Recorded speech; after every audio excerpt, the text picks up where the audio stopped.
dari penjelasan Pak Bupati dan temuan saya di Kaimana inilah saya jujur kagum melihat bisa membuat anak-anak bisa yang usia sekolah mereka bisa bersekolah dibiayai oleh pemerintah Kabupaten Kaimana. Mudah-mudahan ini bisa ditiru oleh daerah-daerah lain termasuk di Papua. Saya sangat yakin kalau anak-anak ini semua sekolah ini Papua bisa melompat. Karena nomor satu memang adalah pendidikan.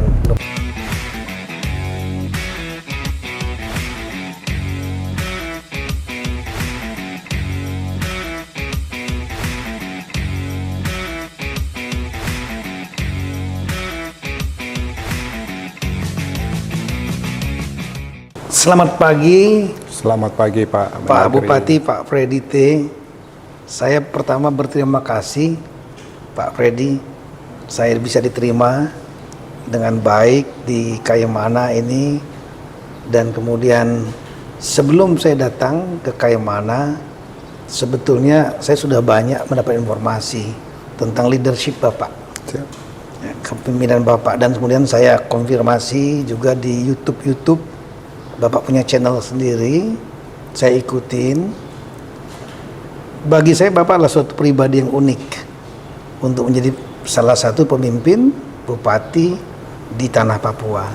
Ada 6 gubernur di sini, kemudian juga ada 42 bupati dan wali kota.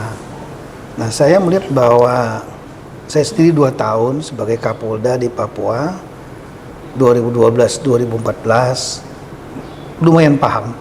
Karena dulu sebagai Kapolda saya cuma ada 1 polda di tanah Papua, di Jayapura. Jadi sering juga ke daerah barat termasuk ke Kaimana, sudah pernah juga. Kemudian saya melihat bahwa masalah pembangunan di Papua ini menjadi salah satu atensi dari pemerintah pusat dan keinginan masyarakat untuk bisa melompat mengejar ketertinggalan dibanding daerah-daerah lain, saudara-saudara kita yang ada di barat terutama, termasuk juga yang di tengah. Nah, dari sudut anggaran dari 42 kabupaten kota hanya beberapa saja yang di bawah 1 triliun, yang lainnya di atas 1 triliun.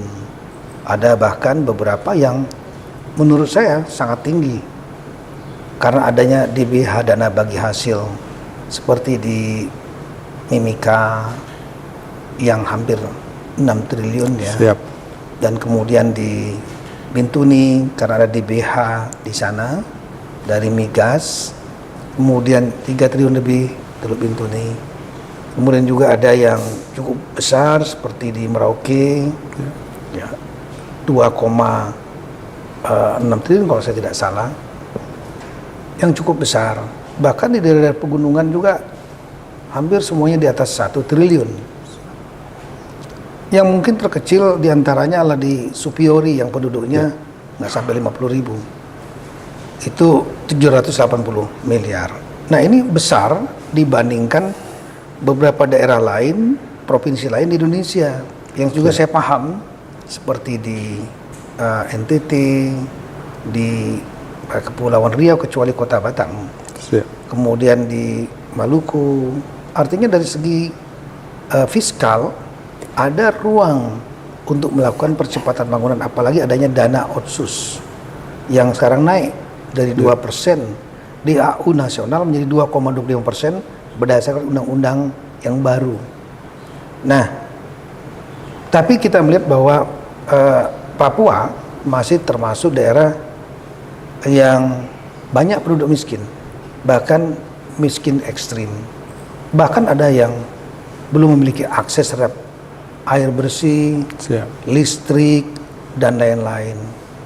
Nah, di pikiran saya selaku Menteri Dalam Negeri, inilah persoalan, salah satunya adalah masalah manajemen dan leadership.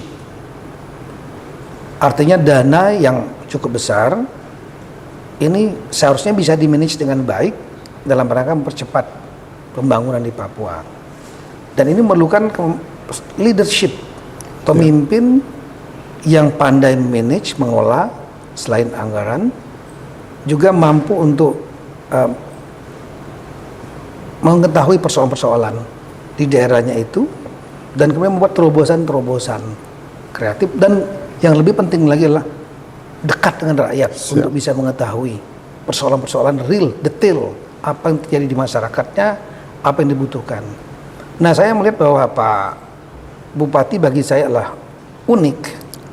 Yang pertama adalah Pak Bupati bukan berasal dari orang asli Papua, tapi dipilih oleh rakyat. Amin.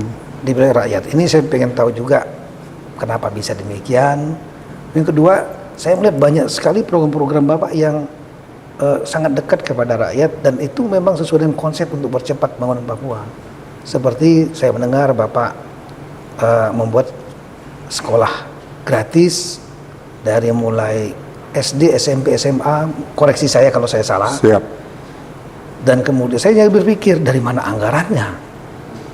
Saya hanya membayangkan kalau semua kabupaten, kota, provinsi menggratiskan anak-anaknya sekolah sampai dari SMA, Papua bisa melompat. Dan kita masih mengalami persoalan-persoalan anak-anak yang nggak bersekolah bahkan. Nah, kemudian tadi juga sama, kalau semua pemimpin di Papua juga peduli untuk memberikan akses air bersih, kemudian listrik misalnya, yang mendasar, termasuk di bidang kesehatan, pendidikan, kesehatan. Dan juga saya dengar Bapak juga banyak membangun memperbaiki jalan-jalan yang kurang layak. Ya, meskipun kapasitas fiskalnya sangat terbatas. Saya hanya bayangkan kalau seandainya semua yang Bapak kerjakan di Kaimana ini, saya tidak bermaksud mengatakan bupati lain, wali kota lain, gubernur buruk, tidak. Saya hanya bayangkan kalau semua memiliki program kepedulian, dekat sama rakyat, bisa mengefisiensikan anggarannya seperti yang Bapak kerjakan, saya sangat yakin bahwa Papua akan bisa cepat melompat. Nah, untuk itu saya ingin mendalami dalam kesempatan ini Bapak. Baik. Mungkin Bapak bisa bercerita secara singkat, kenapa Bapak bisa terpilih menjadi bupati, padahal Bapak bukan orang asli Papua. Ya. Baik, terima kasih Pak Mendagri. Pertama-tama saya mewakili masyarakat Kabupaten Kaimana menyampaikan ucapan terima kasih atas kunjungan, mungkin bukan resmi, tapi sekalian liburan di sini. Ini merupakan satu penghormatan kepada kita di sini. Mudah-mudahan dalam liburan Bapak Mendagri di Kaimana ada sesuatu hal yang selalu dalam hati untuk kita masyarakat Kaimana. Apalagi di awal Bapak sudah sampaikan bahwa pernah bertugas sebagai Kapolda di Papua, kalau nggak salah 2012 sampai 2015 ya. Artinya potret Papua ini Bapak udah sangat paham dan sudah sangat tahu mengenai Papua. Dan saya yakin Papua pasti ada di hati Bapak Mendagri. Tadi sekilas yang sudah disampaikan di ulasan awal berkaitan dengan anggaran yang ada pada seluruh kepala daerah yang berjenjang baik kabupaten, kota, dan provinsi. Singkatnya, saya sekali lagi izin Pak Mendagri, saya ini orang pengusaha. Tidak pernah dalam hidup saya bercita-cita sebagai kepala daerah. Karena latar belakang kita besar dalam bidang swasta. Tapi lahir di sini ya? Saya lahir besar di sini. Ya. Bapak saya juga lahir di sini. Kalau umur panjang kurang lebih 90 tahun lebih. Sudah lama sekali. Sudah lama. Jadi kalau kita bicara cerita, kita punya Tete atau Kong masuk di sini di awal 1900. Datang bujang, terus pulang ke Cina, nikah di sana, balik ke sini, baru orang tua kita lahir di sini. Jadi kalau bicara mengenai Papua, karena kita lahir besar di sini, saya bilang kita juga makan dan minum air di Papua. Kelakuan kita juga kelakuan Papua. Casing aja beda. Casingnya beda. Hatinya sama. Hati kalau lebih konkret sudah mencintai Papua. Ya. Jadi orang katakan rambut boleh lurus, kulit boleh putih, tapi hati keriting untuk Papua. Ya. Karena sudah tentu kita harus bersyukur kepada negeri ini, karena negeri ini sudah banyak memberikan kita berkat dan rezeki. Ya. Sehingga jabatan bupati, amanah yang diberikan ini bagian daripada pengabdian saya untuk membangun negeri yang sudah memberikan kita sesuatu. Di tahun 2020 ikut pilkada ya. Saya ikut pilkada 2020 dan dilantik tepatnya 26 April 2021. Ada berapa paslon saat itu? Waktu itu ada 2 paslon. 2 paslon. Berapa persen? Perbedaan suara akhir 8% dengan lawan. Oke. Ya. Kurang lebih itu, Pak. Ya. Jadi Bapak terpilih kemudian dari 2020 dilantik 2021. 26 April 2021. 2021. Jadi lebih kurang menjabat baru 2 tahun 8 bulan. 2 tahun 8 bulan. 8 bulan. Bapak bisa membuat program yang menarik bagi saya, bagaimana untuk bisa membuat anak-anak bisa sekolah gratis dari SD sampai SMA ya? Sampai SMA, SMK. Anggaran dari mana, Pak? Jadi pertama begini Pak Mendagri, sudah tentu Bapak sangat paham berkaitan dengan pendapatan masing-masing daerah itu, khusus di Papua lebih banyak dari transfer pusat. Ya, betul. Kita di Kabupaten Kaimana, anggaran 1 tahun kurang lebih antara 1,1 sampai 1,2 T. Ya. Surat amanat Undang-Undang nomor 1 2022 antara belanja pegawai itu maksimal di bawah 30%. Ya. Dari situ kita harus atur postur APBD kita ini jangan banyak dibelanja pegawai. Puji Berarti Tuhan. banyak nggak banyak merekrut juga tenaga honorer ya? Tidak ya, tidak terlalu banyak ya. Karena tenaga honorer juga bagian dari lapangan kerja menurut saya. Iya, betul. Tapi ada kadang-kadang kan saya melihat beberapa daerah itu belanja pegawai dan operasional pegawainya sampai mencapai angka 60-an%. Dan kemudian akhirnya yang sejahtera, kata-kata pegawai belanja untuk rakyatnya itu 30%, 40%. Apalagi mungkin ada bocor lagi di situ. Siap. Nah, itu nggak membuat daerah itu bisa menjadi maju. Nah, Bapak bisa menekan ke angka di bawah 30% untuk belanja pegawai. Saya kira itu sesuatu yang luar biasa. Apa nggak menimbulkan resisten dari pegawai? Jadi kita sesudah dilantik 2021 Bapak Menteri, anggaran 2021 adalah transisi. Kita baru fokus di 2022 dan 2023. Jadi belanja pegawai kita di 2023 yang baru berakhir kemarin itu 20,40 sekian persen. Jadi di bawah 30%. Sudah tentu dengan anggaran pegawai kita kurang, kita geser untuk kepentingan masyarakat, pelayanan dasar ya. Bahkan juga yang kedua, kita tidak buat proyek-proyek besar, artinya bangunan-bangunan besar, bahkan juga multi years. Jadi kita lebih fokus kepada kegiatan padat karya yang banyak melibatkan masyarakat di situ.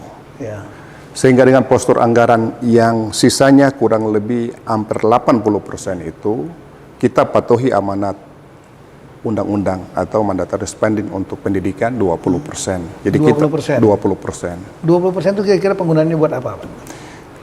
Dari 20% sudah tentu kalau kita bedak tadi yang 1,1 sampai 1,2 itu kita bisa dapat sekitar 200 sampai 220 miliar. Oke. Nah, di situ kita harus bedak dulu mana yang belanja pegawai, mana yang infrastruktur, mana yang tadi kita sampaikan untuk keberpihakan dengan pendidikan gratis, mulai dari TK, PAUD, SD, SMP, SMA, dan SMK. Sudah tentu hal ini harus bisa, Pak Menteri. Caranya gimana? Kalau kita buat ilustrasi, Iya. penduduk Kaimana ini kan 65.000. Oke. 65.000. Usia sekolah yang dari PAUD TK sampai dengan SMA, SMK, Ya. kita bulatkan aja 10.000. Oke. Ya. Kalau 1 bulan, Ya. biaya SPP ya, Ya. kita taruh 200.000. Ya. Sudah tentu 200.000 ini kali 10.000. 2 miliar. 2 miliar per Bulan. bulan. Jadi kalau kita kali 12 baru 24 miliar. Sedangkan porsi anggaran bisa 200 miliar. Siap. Artinya sangat bisa sekali ya, mencukupi. Iya. Di beberapa daerah lain, saya nggak mau sebutkan, banyak dibelanjakan untuk kepentingan IT.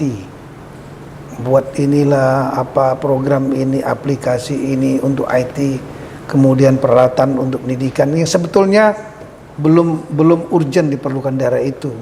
Yang diperlukan lebih banyak seperti sekolah gratis seperti ini. Dan akibatnya yang terjadi moral hazard, dianggap proyek dan kemudian terjadi markup, nah akhirnya kena masalah hukum. Siap. Ya, jadi kalau ditanya 20% itu sudah dipenuhi, sudah. Tapi ibarat kata Pak Presiden, sudah delivered, artinya 20% dipenuhi, Iya. tapi tidak memberikan manfaat besar, tidak sen. Ya. Nah, saya melihat di sini Bapak dari 20% itu saja sudah bisa membuat, bahkan hanya 10%-nya itu membuat masyarakat, anak-anak usia sekolah Iya. itu bisa gratis. Itu bagi saya sangat luar biasa. Ya. Dan mungkin teman-teman kepala daerah lain juga kami kira perlu juga tanpa mengecilkan teman-teman yang berprestasi kepala daerah, ya. Tapi ini bagi saya merupakan suatu yang temuan yang menarik bagi saya. Baik.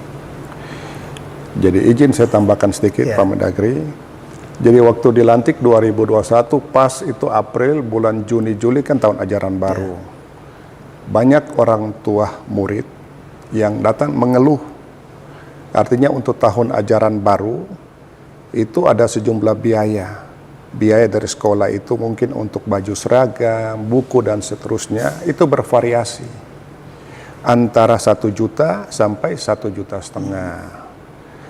Begitu keluh kesah mereka, di tahun 2021 kebetulan yang jadi PLT Sekda di saya itu Kepala BPKAD, Ya, bagian keuangan. Ya, dan aset.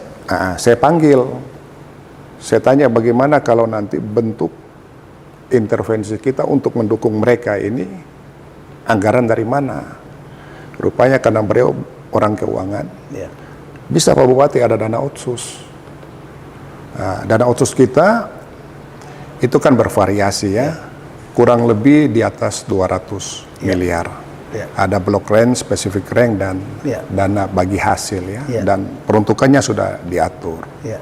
Jadi kita menggunakan anggaran itu yang berpihak kepada orang asli. Jadi block grant dan specific grant yang sudah digariskan dari pemerintah pusat betul Bapak patuhi ya. Siap. Karena ada juga yang nggak mematuhi itu. Iya. Block grant yang bisa dipakai dikerjakan atas inisiatif kebutuhan Bapak Bupati. Specific grant yang memang sudah di-earmark untuk kebutuhan-kebutuhan tertentu di bidang misalnya pendidikan gitu Iya. ya. Itu bedanya block grant sama Siap. specific grant. Nah kemudian ada upaya nggak untuk memperbaiki, sisanya memperbaiki kualitas pendidikan di sini? Apa yang dikerjakan kira-kira Pak? Iya. Pertama kan sesudah kita memberikan perhatian supaya jangan sampai ada putus sekolah. Iya. Sudah tentu bagaimana kita meningkatkan kualitas guru Ya. dan juga anak-anak sekolah, anak-anak didik ya. Nah itu menarik bagi saya karena masalah guru ini beberapa daerah gurunya meninggalkan tempat Siap. karena gajinya terlambat ya atau kurang, akhirnya mereka meninggalkan tempat karena merasa itu hak mereka nggak diberikan.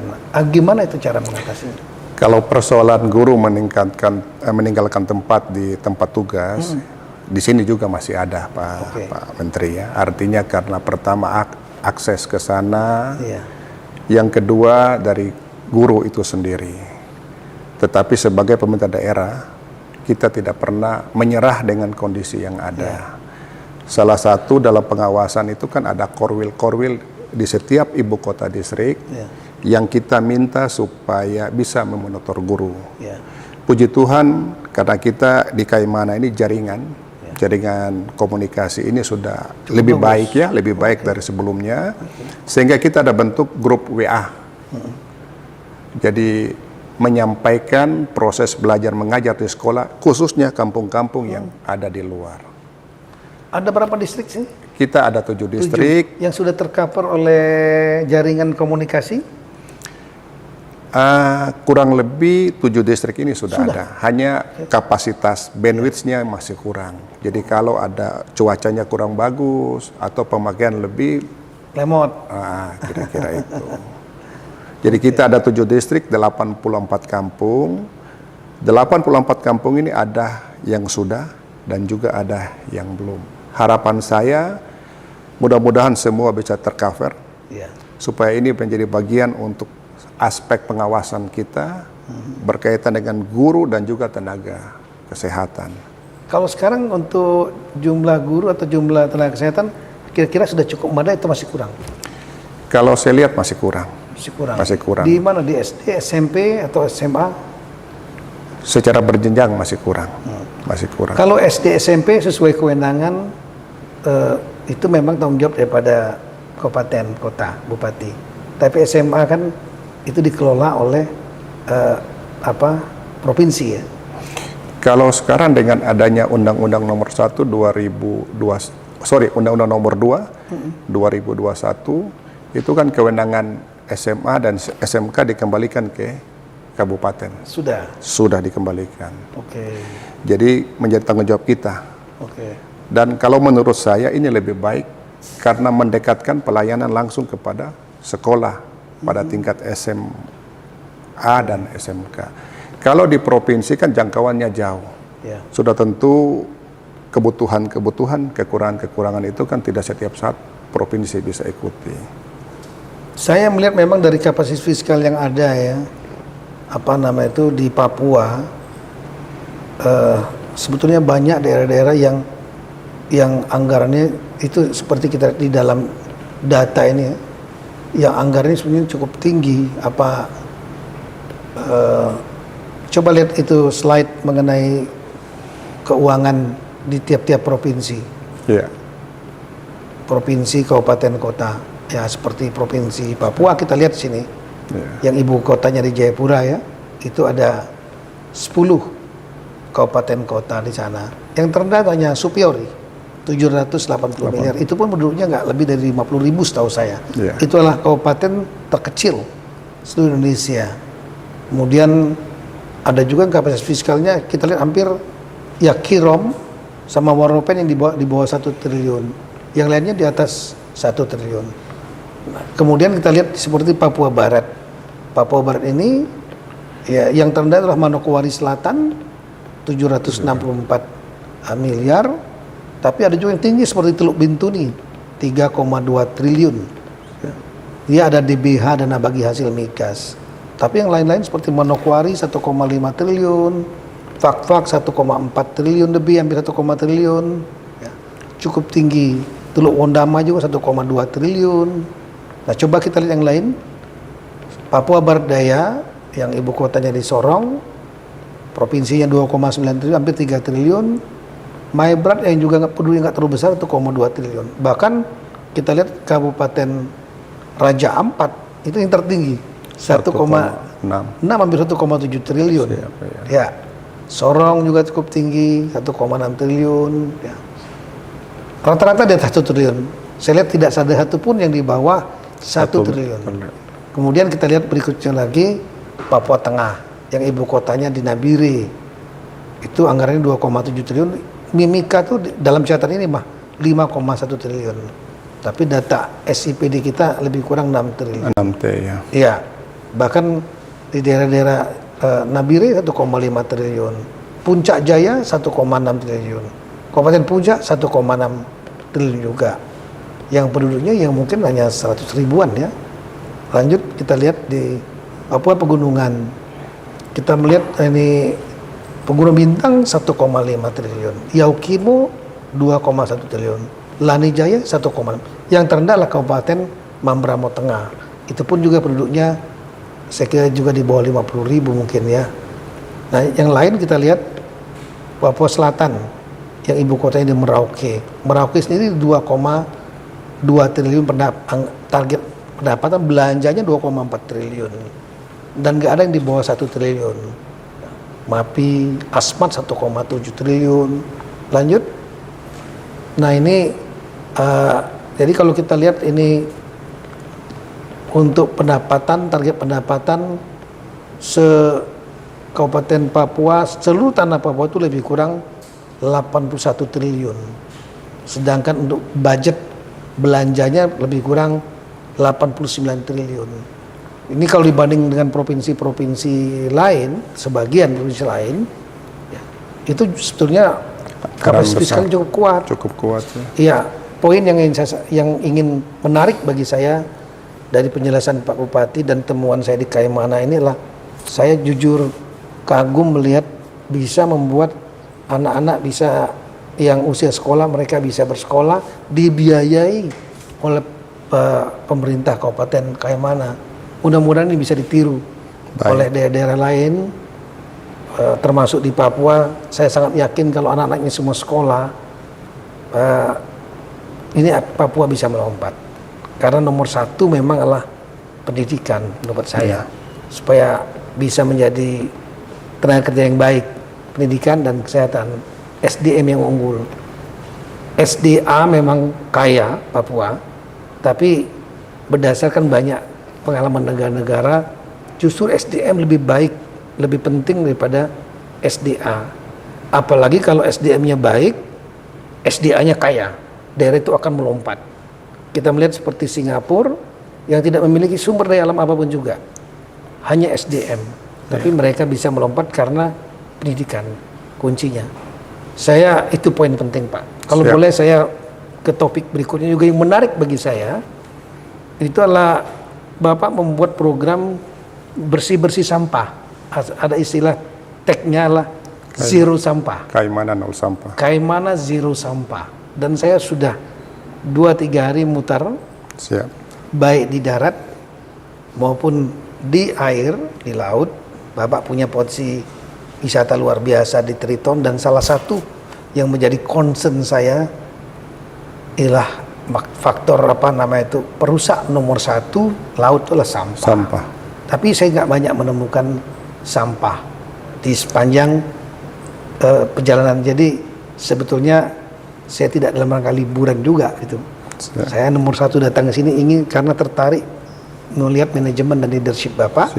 Yang kedua, ada potensi yang sangat luar biasa yang belum banyak tereksplorasi dan tereksploitasi dengan baik, yang bisa menjadi sumber penghasilan sebetulnya.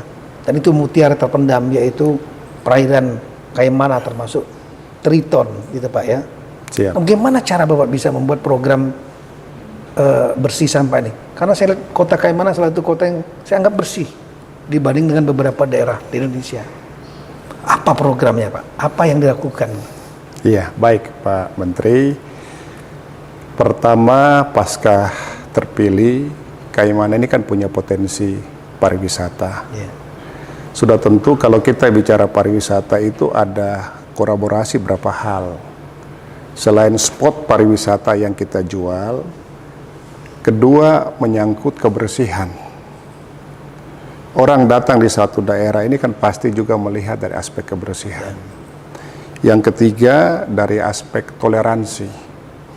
Kebetulan kalau kita bicara toleransi, kita di daerah pantai selatan, mulai dari sebagian Mimika, Kaimana, Fak-Fak, dan sebagian Sorong Selatan ini, kehidupan toleransi umat beragama ini sudah sangat baik dan sudah terbangun dari kita punya orang tua-tua dulu ya. Jadi ini modal yang perlu kita jaga. Poin ini sudah ada. Yang tadi yang kedua sudah tentu kebersihan. Kita punya program 1 RT 100 juta. Apa itu? Kita uang 100 juta diberikan kepada RT-RT untuk terlibat secara langsung dalam istilah kita dulu 5K, kebersihan, keindahan, keamanan, dan seterusnya. Dengan anggaran ini, RT terlibat dalam kegiatan membangun kesadaran. Caranya bagaimana itu, Pak? Nah, kita sudah keluarkan Perbup nomor 32 tahun 2021 yang bunyinya menyangkut kesadaran. Jadi pertama ada waktu buang sampah. Buang sampah itu kita berikan dari jam 6 sore atau jam 18 sampai jam 10 malam. Besok pagi petugas sampah sudah lakukan kegiatan bersih-bersih Mereka sampah. buangnya di mana itu? Ada titik-titik ya, penampungan. titik-titik yang sudah kita tentukan. Oke. Bahkan di situ juga untuk melibatkan masyarakat ada semacam sanksi sosial. Oh. Sanksi sosial 2, ada denda.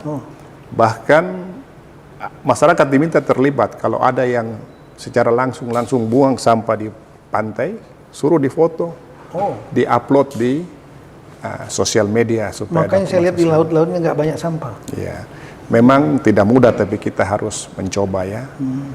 Karena saya waktu itu kunjungan duta besar dari negara CISIS datang di sini. Dia ingatkan saya. Sicily. Ya, Sicily ya. Pak Niko Ambarita. Ambarita, ya. Pak Bupati, ini tempatnya bagus, harus kebersihan Bapak jaga.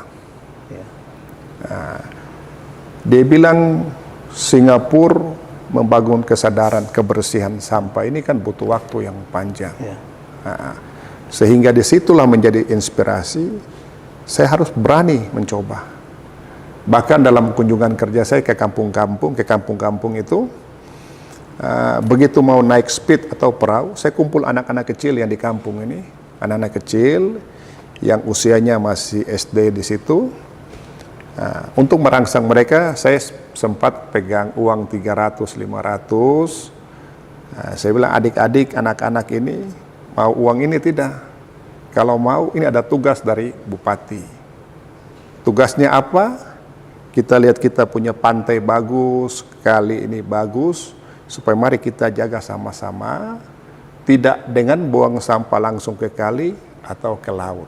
Jadi ingatkan bapak mama mereka, supaya kita bisa menjaga itu. Jadi uang 300 dikasih untuk beli permen, beli biskuit, makan sama-sama. Tapi saya ingatkan, awas ya kalau besok Bupati kunjungi lagi, pantai ini masih kotor, yang komandan ke sini minta kembali uang. Jadi begitu, Pak. Saya salut karena memang saya udah melihat langsung jalan di kota kayak mana, kemudian juga ada sungai-sungai saya liatin. Ya. Kemudian juga di laut ya. Memang di kota saya lihat bersih. Ya 1-2 sampah mungkin ada, temporer ya. Kemudian yang kedua sungai. Ada beberapa daerah yang kita lihat sungai-sungainya penuh sampah, seperti nggak peduli. Kita juga bingung, autopilot gitu. Karena masalah sampah ini juga menunjukkan kehadiran negara. Kemudian juga di laut. Karena sampah laut itu adalah ancaman betul bagi biota laut. Biota laut. Dia plastik terutama kan. Kalau dia menutup koral, sop koral, maka akan mati. Itu tempat tumbuhnya berkembang biaknya hewan-hewan yang lain.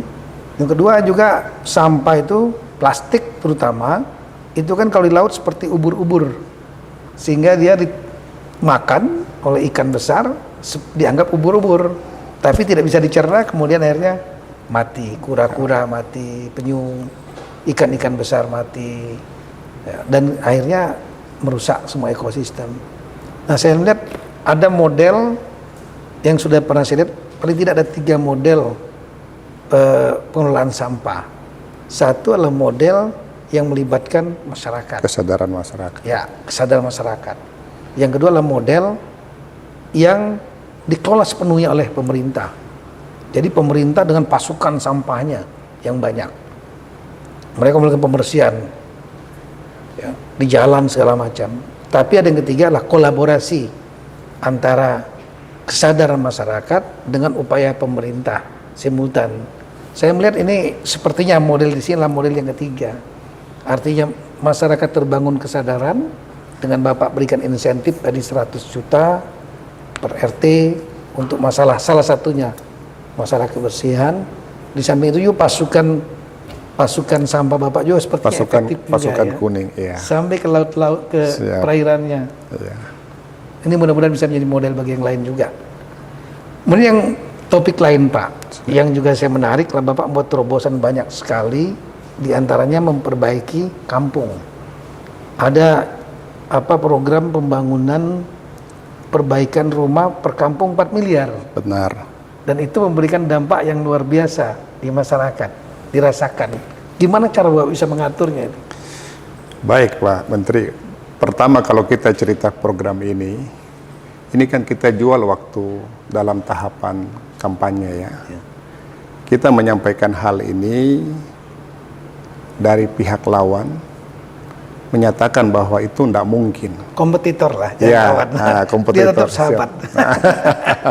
Siap, itu nggak mungkin ya. Bahkan karena latar belakang saya pengusaha, bukan birokrat, tidak mengerti masalah postur anggaran dan seterusnya.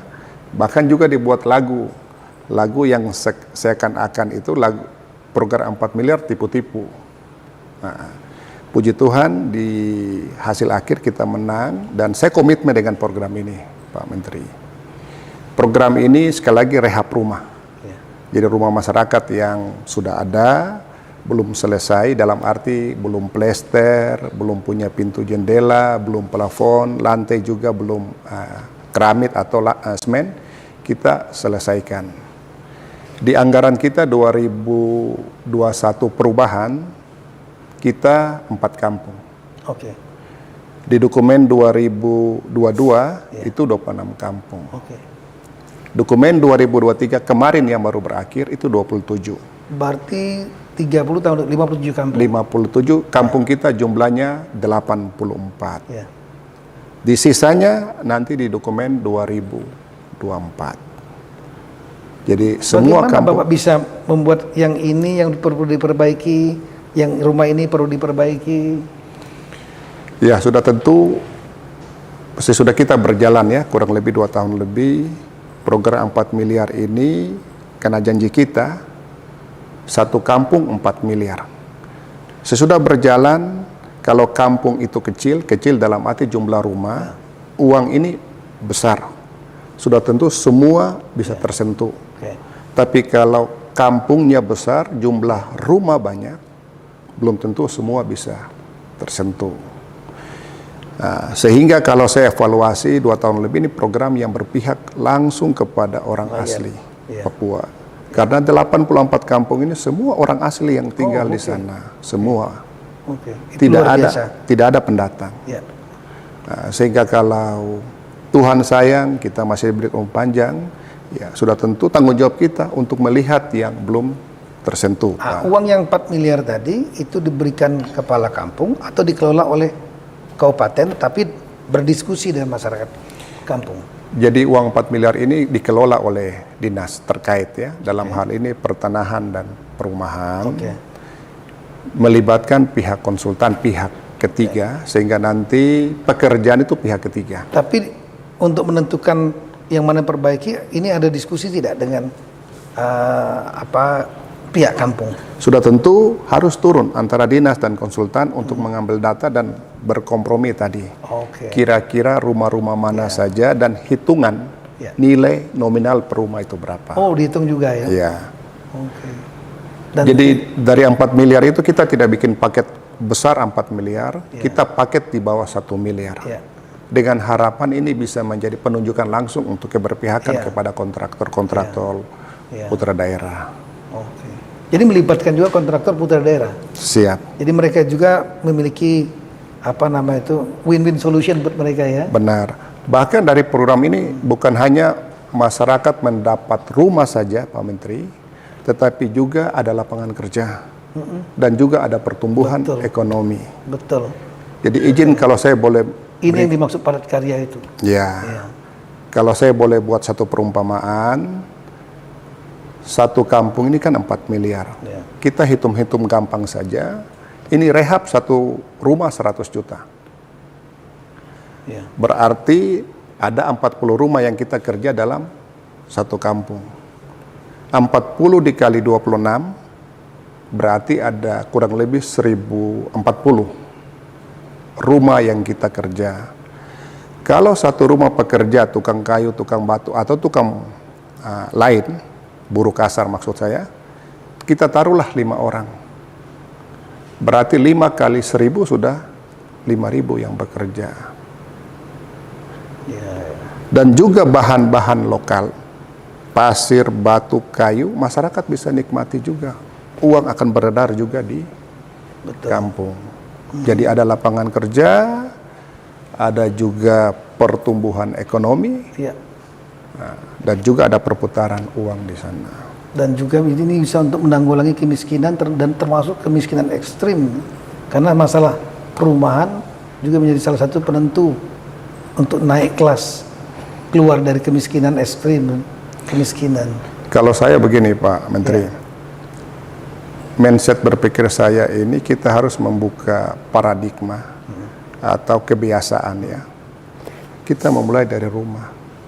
Kalau rumah ini bersih, perilaku kita juga akan berubah. Contoh kalau kita datang di hotel bintang 5, bintang 6 yang begitu bersih, kita malu buang sampah. Kira-kira seperti itulah. Betul, ini artinya merubah habit juga, kebiasaan. Kebiasaan, ya.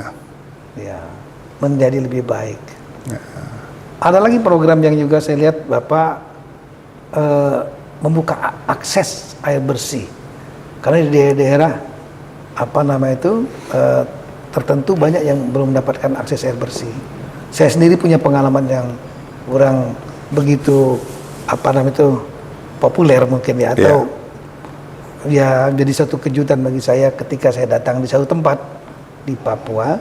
Mereka mengatakan 50 tahun mereka belum mendapatkan akses air bersih. Bukan di sini, tapi daerah lain di Papua. Ya, saya pernah berkunjung. Tapi di sini Bapak mengencarkan untuk membuka akses air bersih di Kaimana. Bagaimana program Bapak itu? Jadi sekali lagi kalau kita bicara di kampung, saya konsen ke 4 bidang ya. Pertama yang perumahan rehab 4 miliar. Yang kedua air bersih. Yang ketiga masalah penerangan. Yang keempat ini kalau kita istilah BTS atau orang kampung sini halo-halo. Komunikasi. Nah, jadi poin pertama kita sudah intervensi dari dana APBD. Yang air bersih, Papua ini sesungguhnya sumber air itu banyak. Ada yang mudah dan ada juga sumber yang agak jauh. Kalau mudah sudah tentu kan tidak butuh biaya begitu besar. Ya, saya berkolaborasi dengan Pansimas. Pansimas apa itu Pak? Program air minum ini dari Kementerian. PUPR. Jadi ada yang dibiayai oleh mereka, ada juga dari kita. Yang ketiga tadi masalah penerangan kita dengan program Papua Terang kerjasama dengan pihak PLN. Ya, ada dibangun PLTS dan PLTD. Tenaga surya. Dan TLTD diesel.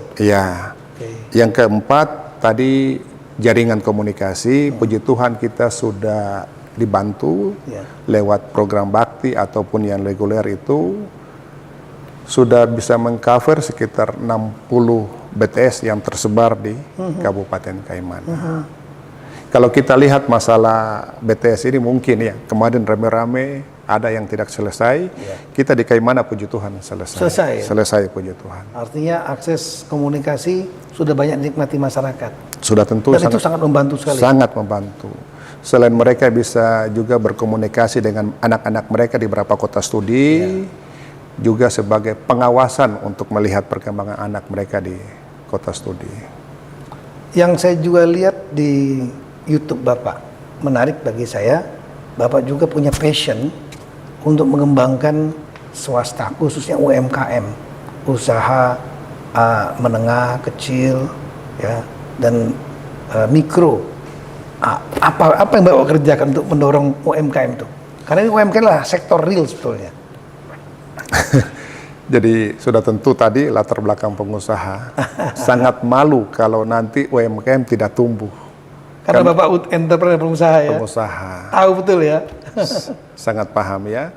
Pak Menteri paham, pasca COVID itu kan ekonomi semua, Turun. dunia global bahkan sampai dampak Indonesia dan daerah. Bali itu sampai minus 9% pada waktu awal-awal COVID, baru recover sekarang.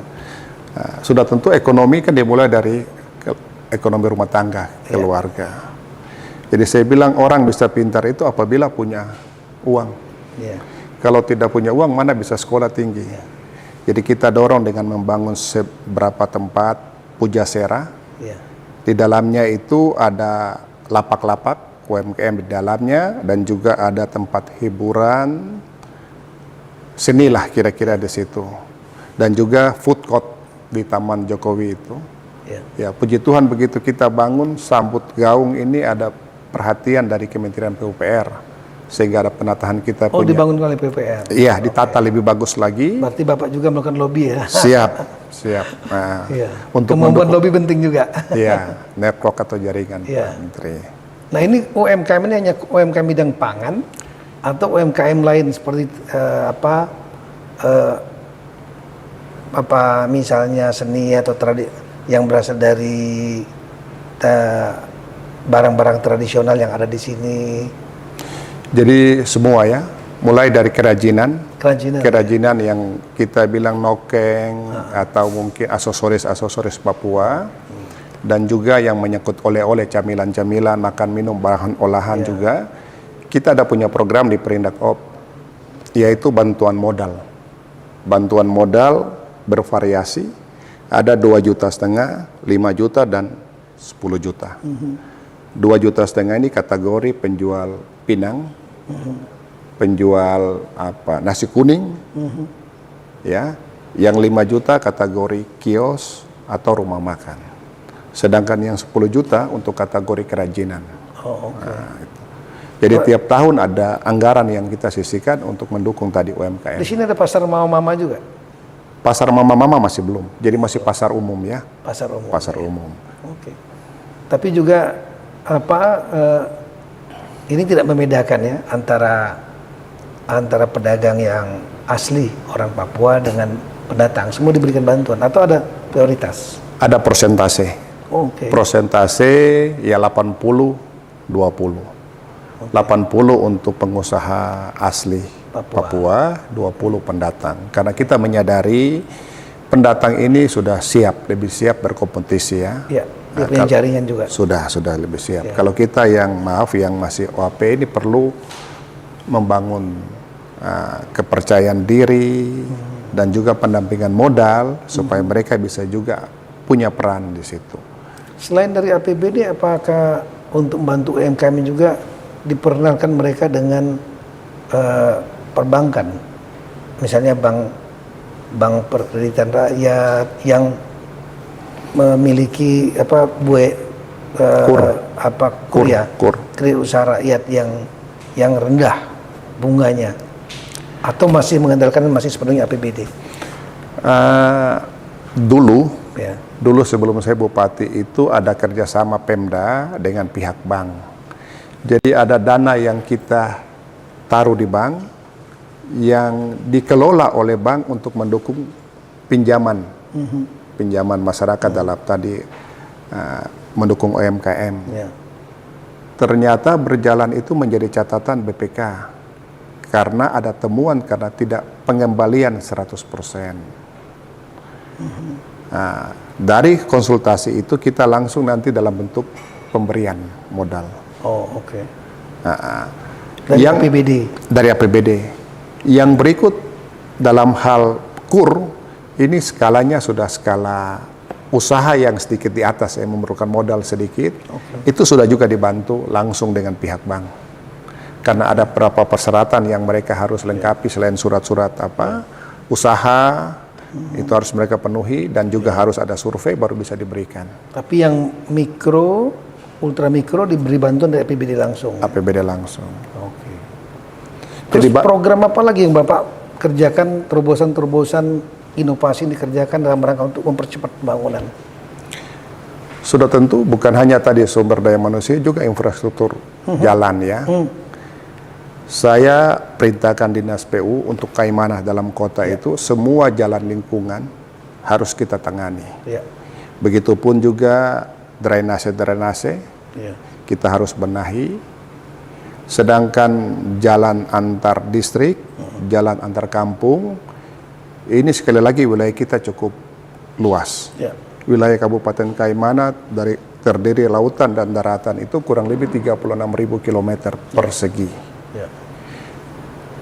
Jalan yang terbangun yang sudah aspal itu baru kurang lebih 30 sampai 40 kilo.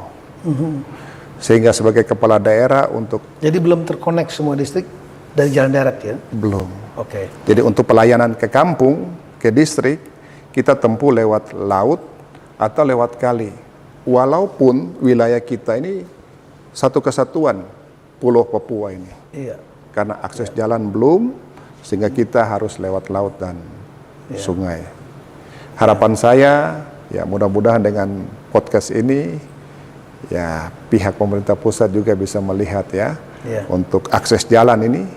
Karena kalau kita buat perbandingan dengan beberapa kabupaten yang ada di Provinsi Papua Barat, contoh Wondama, Bintuni, Pekaf, Mansel, itu jalannya udah ratusan kilometer. Iya, memang betul Pak Jokowi semenjak awal kepemimpinan beliau sudah salah satu adalah untuk Papua itu sebenarnya banyak sekali kerjakan, bandara, perbaikan, pelabuhan, ya, bandara baru juga, pelabuhan baru juga. Di antaranya lah masalah infrastruktur, selain tadi yang infrastruktur udara dengan program telekomunikasi, tadi juga membangun jalan Trans Papua yang mengkonek mulai dari Merauke sampai ke Pegunungan Bintang, Kirom, melintasi jalur yang berat sekali di Pegunungan Tengah. Kita lihat juga sudah mengkonek sampai ke Manokwari. Manokwari bisa tembus sampai Sorong, dulu kan nggak ada. Benar. Tambrau sudah terbuka. Cuma memang Kaimana ini terletaknya dia di leher sini, kita di leher. ya. Iya. Jadi mungkin prioritas adalah pembangunan yang bisa mengkonek semua wilayah, ya, sampai ke Wondama, melewati Sorong Selatan sampai ke kota Sorong, khusus untuk di Kepala Burung. Nah, Kaimana ini masih memerlukan sepertinya untuk yang internal Kaimananya, menghubungkan distrik-distriknya yang mungkin perlu nantinya ya. Iya. Tapi saya lihat Bapak juga rajin sekali datangin sampai off-road, saya lihat di YouTube ya, jalan-jalan yang tadi off-road. Ada upaya untuk memperbaiki itu Pak? Sudah tentu Pak Menteri, sebagai kepala daerah ya, kita harus mengenal dan tahu mengenai kondisi daerah itu sendiri. Potret mengenai daerah, karena saya lahir besar di sini dan juga orang tua pedagang kampung, kita juga sudah hidup dari kampung ke kampung, itu artinya orang tua beli hasil bumi, kita ikut. Jadi kita udah sangat paham, sangat tahu kondisi daerah Kaimana itu bagaimana.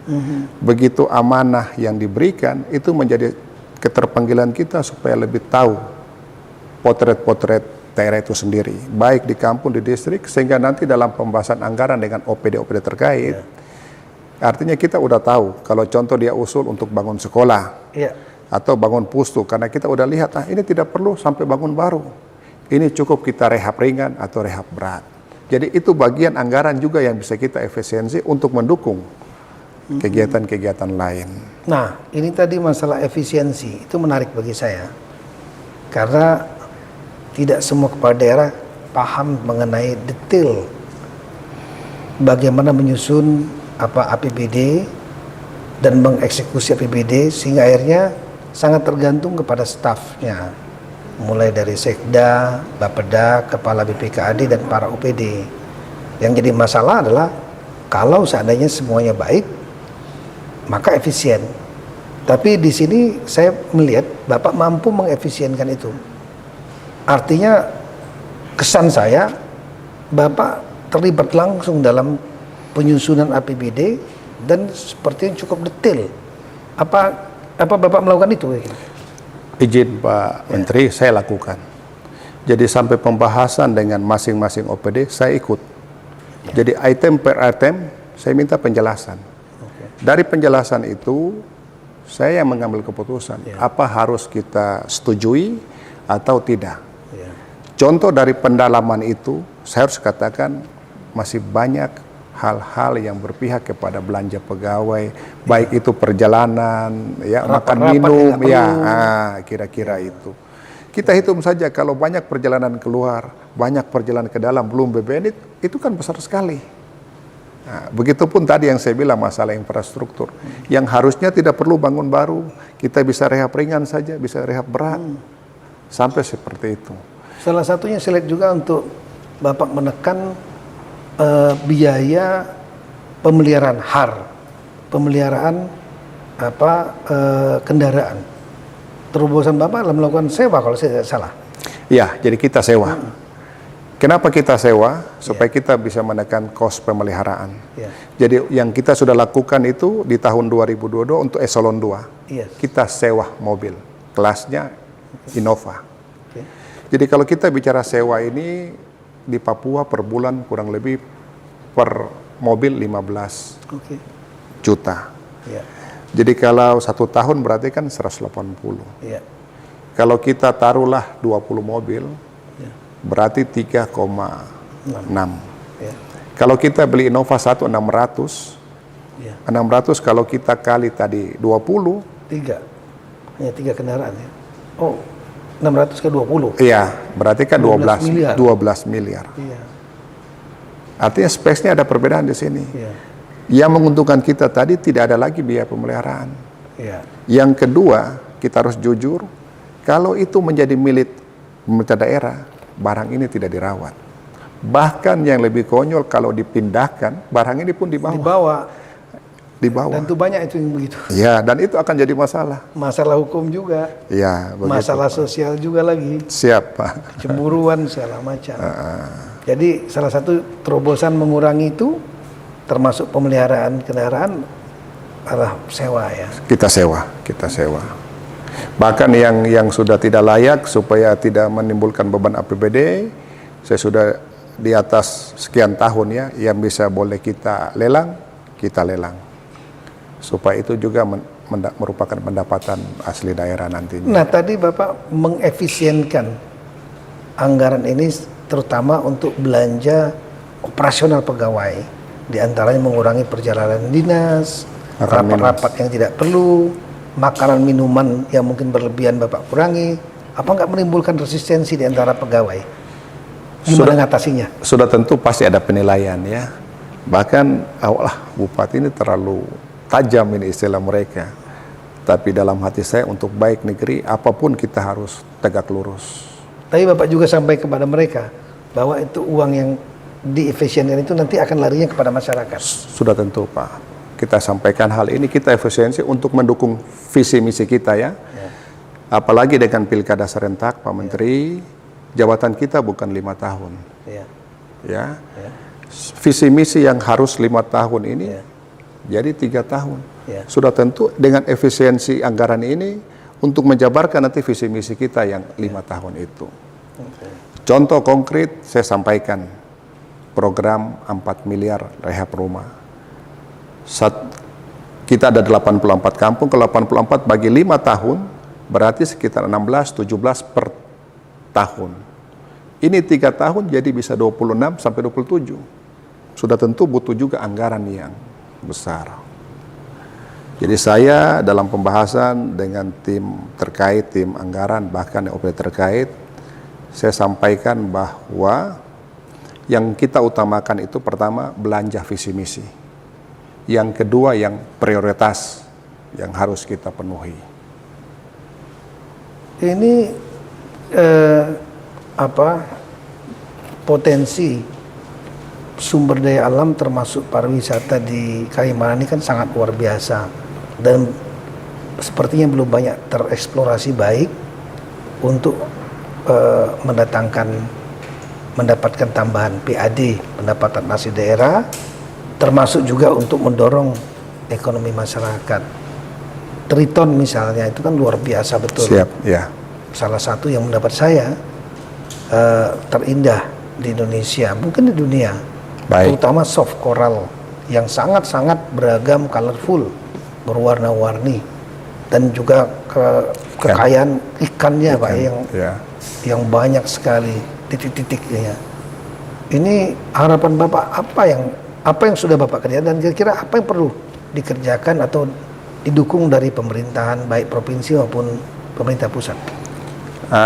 Simpelnya Pak Menteri, pertama kita kerjasama dengan Udayana untuk membuat master plan pariwisata Triton. Di dalam master plan itu secara singkat ada 3 klaster. Klaster 1, 2, dan 3. Kita berharap bermimpi klaster 1 dengan nanti kita punya anggaran yang mampu, kita sebagai pemicu. Syukur-syukur klaster 2 kita bisa mengundang investor baik swasta nasional maupun BUMN yang tertarik untuk mendukung pariwisata Kaimana. Yang lebih penting, dan saya optimis, pesawat berbadan besar harus masuk di sini. Kita di dokumen 2023 itu ada anggaran yang kita taruh untuk subsidi batik. Sesudah kita komunikasi dengan pihak penerbangan, pihak batik, kita sudah MOU, bahkan PKS. Hanya waktu tes landing itu rupanya landasan kita yang panjangnya 2 kilo itu 2 kilometer 2 kilo. Ada PCN atau ketebalan yang mungkin belum maksimal. Puji Tuhan di akhir tahun 2023 kemarin sudah ada bantuan dari Kementerian Perhubungan nilainya 40 miliar dan landasan ini sudah layak, tinggal disertifikasi. Saya komunikasi baik dengan pihak kementerian, mudah-mudahan perhubungan. Mudah-mudahan Januari sertifikat ini oke. Sesudah itu kita paralel dengan pihak Batik Air supaya bisa survei lagi. Mohon dukungan doa supaya akses penerbangan ini bisa terjawab. Harapan Bapak aksesnya itu dari Sorong atau dari wilayah tempat lain? Saya berharap langsung dari Jakarta direct Makassar, Makassar Kaimana PP. Kenapa kita harus optimis? Karena dalam hidup saya, sekali lagi, hambatan, masalah itu tidak bisa kita hindari. Kita harus hadapi dan kita harus selesaikan. Jadi kalau Kaimana tidak berpikir selangkah lebih duluan dari kabupaten lain, tetangga kita kayak Fak-Fak ataupun Nabire, kita akan tertinggal. Nah, begitu batik ini masuk, bandara kita bisa Tapi 2 kilometer cukup ya? Cukup. Cukup. Menurut batik kan idealnya 2,1, 2100. Kita lihat Manokwari masih 2 kilo. Bisa. Iya, Manokwari 2 kilo. 2 kilo. Jadi bisa ada badan-badan sedang. Iya. A320 lah kira-kira ya. Ini berarti bisa juga ya? Bisa. Apalagi ini di pantai kan, Lenglandai. Iya, benar Pak Menteri. Bukan di gunung dia. Tidak ada hambatan lah kira-kira kalau kita orang awam sampaikan. Dan cuacanya juga relatif sepanjang tahun bagus ya. Ininya maksud saya untuk mendarat gitu. Salah satu dengan akses mudah, harga juga nanti murah, sudah tentu memancing orang untuk datang untuk berkunjung di Kaimana. Apalagi Pak Menteri sudah melihat bawah laut kita, dan juga kemarin-kemarin sudah kirim saya foto bahwa kondisi selain tadi soft dan hard coral juga cukup bagus. Jenis ikan, sangat bagus. Jenis ikan juga mungkin banyak. Salah satu yang terbaik di dunia. Oh amin. Saya sudah cukup banyak eksplorasi bawah laut di Indonesia dan di beberapa negara. Salah satu yang paling kaya dan paling diverse, artinya bervariasi, soft coralnya, warna-warninya sangat-sangat luar biasa, seperti garden, taman bawah laut, dan ikannya juga sangat-sangat banyak sekali dan tidak terlalu dalam. Ini saya kira kekayaan luar biasa dari Triton. Pantai-pantainya juga indah, kemudian pulau-pulau batu karsnya juga, hampir sama seperti di Wayak, kemudian di Misol. Tapi ada satu yang menarik, itu di antara pulau-pulau itu bisa dilalui oleh kapal yang relatif ukurannya cukup besar. Ya di tempat lain mungkin nggak bisa masuk, di sini bisa masuk ini. Ini saya kira keunggulan Triton yang agak berbeda dengan daerah-daerah lain di Indonesia, Indonesia. Kemudian terakhir mungkin harapan Pak Bupati dalam rangka untuk mendorong percepatan pembangunan di Kaimana ini, kira-kira apa yang Bapak bisa yang Bapak harapkan, dukungan mungkin dari pemerintah di atas Bapak seperti Provinsi Papua Barat ya, dan juga dari pemerintah pusat. Iya, baik. Kalau bicara mengenai keuangan ya, keuangan daerah berkaitan dengan transfer pusat, kita di Papua ini masih berharap ke hal itu.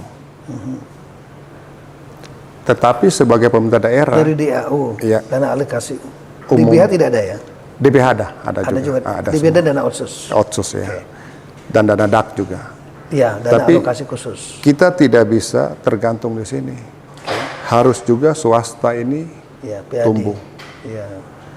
Saya dalam rakor dengan para bupati, saya minta kepada Pak Gubernur supaya industri harus bangun di tanah Papua. Oke. Industri apa yang dimaksud? Contoh kalau kita ini penghasil kayu merbau, harus dibangun di sini supaya bisa menekan harga bapok atau 9 bahan pokok. Selama ini harga Papua 9 bahan pokok tinggi karena kapal-kapal dari Jawa datang itu bawa muatan, pulang kosong. Sudah tentu freight sudah dihitung, datang dan pulang. Kalau pulang ini ada muatan, sudah tentu sebagian harga ya, kalau 20 juta datang 10, pulang 10. Tapi mungkin Bapak, saya yakin Bapak sudah membaca juga dan mendengar bahwa dunia sekarang lagi mempermasalahkan masalah perubahan iklim, climate change, Pak. Dan salah satu upaya untuk menjaga agar iklim tidak naik temperaturnya ya Pak ya, efek rumah kaca istilahnya, itu adalah dengan menjaga cara untuk hutan, melestarikan hijau, ruang hijau seperti masalah hutan, sehingga kegiatan-kegiatan seperti pembabatan hutan, perambahan hutan itu semua ke depan kita harus tekan. Ya, sekarang ke depan harus tekan.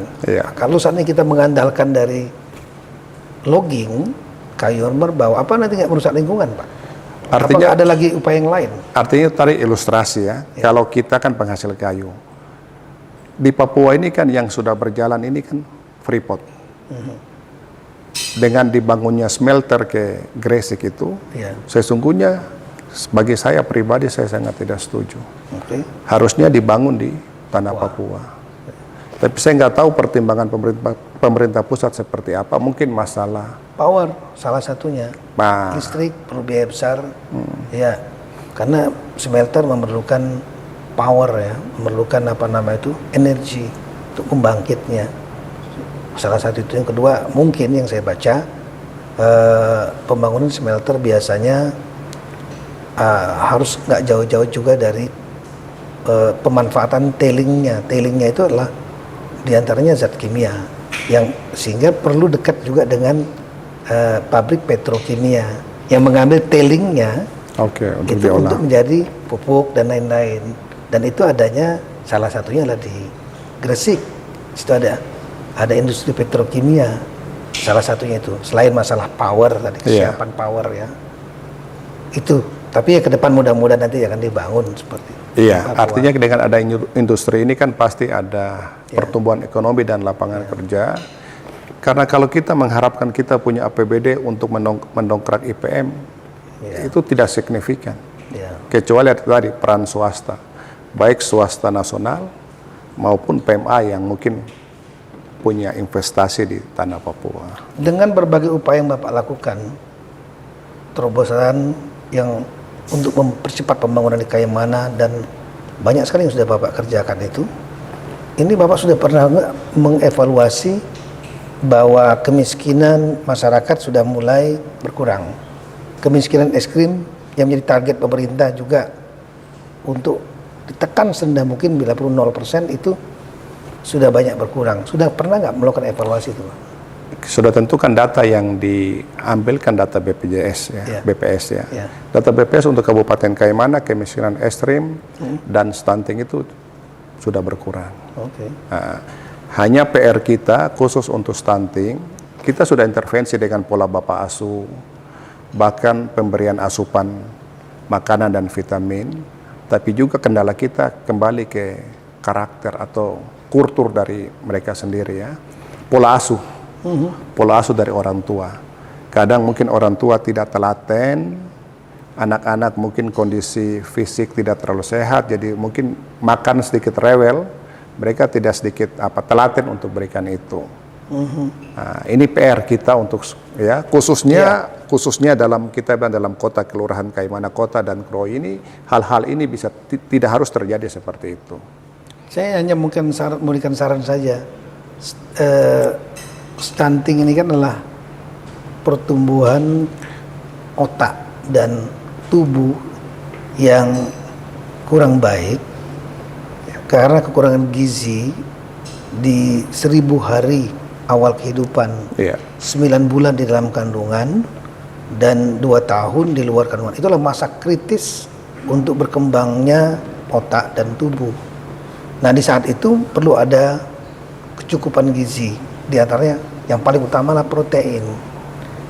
Artinya kita harus mentarget ibu-ibu hamil yang nggak mampu dan anak-anak di bawah 2 tahun yang tidak mampu diberi tambahan asupan, entah vitamin, terutama protein. Nah, di Kaimana ini adalah gudangnya ikan gitu. Ikan adalah sumber protein yang sangat penting. Nah, persoalannya adalah bagaimana agar budaya untuk bisa makan ikan ini digalakkan.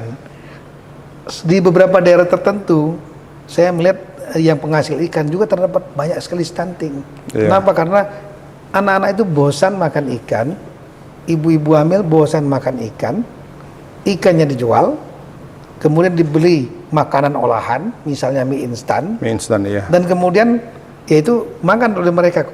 Jelas gizinya kan makan olahan itu sudah jauh berkurang sekali. Mungkin perlu ada upaya untuk menggalakkan atau bila perlu mengundang ahli kuliner supaya ikan-ikan yang berlimpah ini diolah dan kemudian bukan diolah, dibuat produk makanan yang membuat anak-anak dan ibu hamil itu merasa enak gitu. Tidak hanya sekedar makan digoreng atau dibakar dengan cara biasa saja gitu. Mungkin tantangannya itu. Ya, ini masukan yang baik supaya kita bisa berpikir dan menyiapkan langkah-langkah itu, Pak Menteri. Iya. Saya harap dan saya pemancing Pak. Baik. Bupati yang sangat kreatif, inovatif ini untuk juga memikirkan mengenai masalah itu, stunting itu. Meskipun sudah cukup membaik, sebetulnya harusnya zero stunting. Baik, Pak.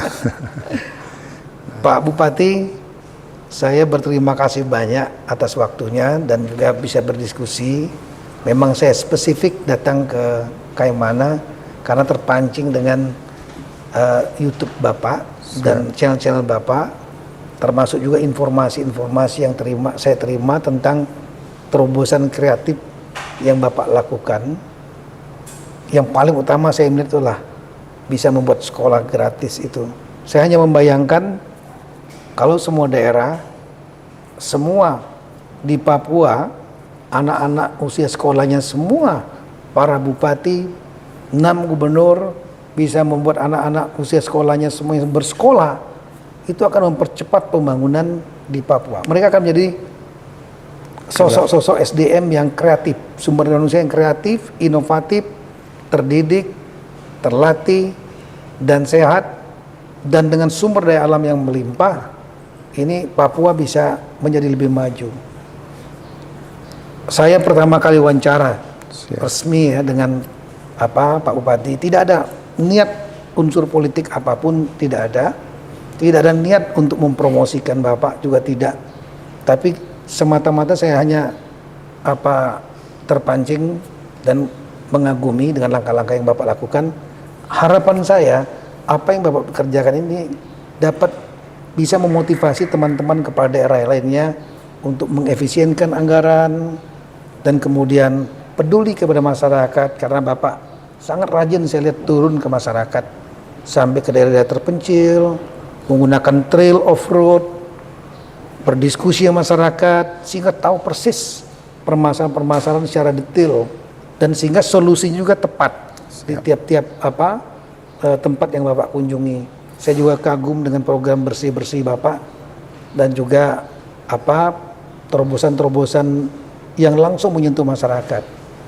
Sekali lagi terima kasih banyak. Saya doakan Bapak terus kuat dan terus membangun Kaimana ya. Dan mudah-mudahan Tuhan akan memberikan kemudahan bagi Bapak, Amin. kekuatan bagi Bapak, dan juga perlindungan pertolongan pada Bapak. Amin. Untuk memimpin Kaimana dan mungkin menjadi tokoh yang lebih besar nanti di masa mendatang. Amin. Rakyat memerlukan Bapak. Amin. Sekian, terima kasih Pak ya. Baik, terima kasih Pak Menteri. Ya. Ini juga merupakan satu penghormatan bagi kita bahwa saya bisa diwawancarai oleh Pak Menteri yang begitu luar biasa, yang punya hati untuk tanah Papua ini.